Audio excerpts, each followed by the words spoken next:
ফিলিস্তিনের মতো বিদ্যমান বাস্তবতা কেবল আরব কিংবা মুসলমানদের জন্যই উদ্বেগজনক নয়, বরং তা সমগ্র মানব জাতির জন্যই উদ্বেগের বিষয়।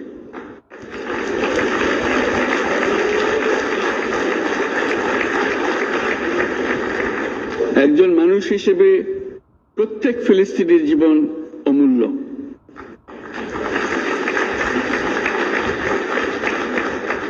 ফিলিস্তিনের জনগণের বিরুদ্ধে যে মানবতা বিরোধী অপরাধ হচ্ছে তার জন্য সংশ্লিষ্ট সকলকে দায়বদ্ধ করতে হবে।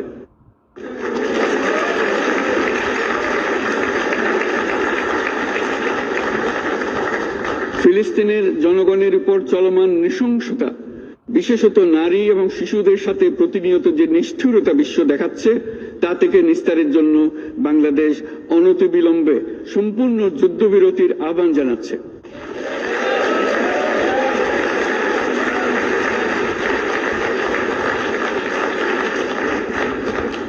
দ্বিরাষ্ট্রভিত্তিক সমাধানেই মধ্যপ্রাচ্যে টেকসই শান্তি আনতে পারবে। তাই জাতিসংঘ সহ আন্তর্জাতিক সম্প্রদায়ের সকলকে এর বাস্তবায়নের জন্য এখনই উদ্যোগ নিতে আহ্বান জানাচ্ছি।